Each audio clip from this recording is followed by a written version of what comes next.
बिस्मिल्लाहिर्रहमानिर्रहीम। अगर फ़र्ज़ करें कि किसी का प्रोफेशन पेंट के अंदर है, वो पेंट की इंडस्ट्री में काम करता है या कोई भी ऐसा प्रोफेशन है जिसके अंदर लेड इस्तेमाल हो रहा है, तो मुमकिन है कि उनको एक प्रॉब्लम आए और उसकी वजह से जिस्म में खून की कमी हो जाए, थकावट रहना शुरू हो जाए और हर वक्त जिस्म के अंदर एक दर्द की कैफियत रहना शुरू हो जाए। बाज़ बच्चे जो उनसे हैं उनको भी लेड की मसाइल होते हैं, ख़ास तौर पे वो जो पेंट दीवारों से उतार के या किसी चीज़ से उतार के खाना शुरू भी हो जाते हैं। और पाकिस्तान में तो नहीं, दुनिया में ऐसे मुल्क मौजूद हैं जहाँ पे पुराने घर अभी ऐसे मौजूद हैं जिसमें लेड का इस्तेमाल बहुत होता था।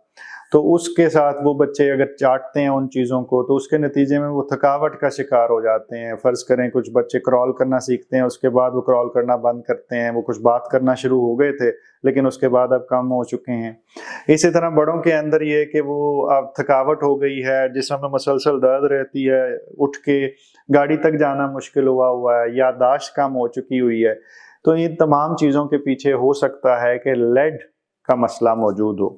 अगर आप ज़हनी और जिस्मानी सेहत के बारे में इल्म, नए तरीका इलाज और नई से नई तहकीक के बारे में जानना चाहते हैं तो इस चैनल को सब्सक्राइब करें, बेल आइकन को क्लिक कर दीजिए।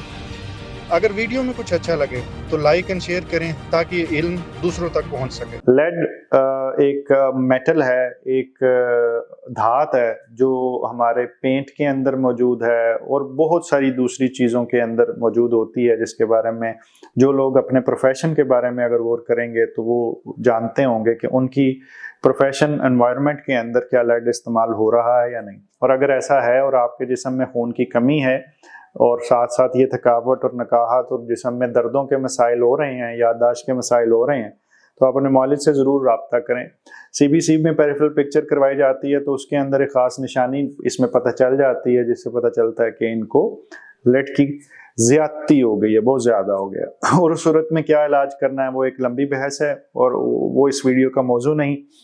आपको बताने का मकसद यही था कि कुछ लोग ज़िंदगी में देखे जिनको प्रोफेशनली काफ़ी अरसे से ये प्रॉब्लम था लेकिन उनके भी इल्म में भी नहीं था और शायद मौलिज के जहन में भी नहीं था और उसकी वजह से वो बड़ी तकलीफ़ में उन्होंने कुछ अरसा गुजारा, लेकिन वो बाद में रिवर्स भी हो गए और ठीक भी हो गए।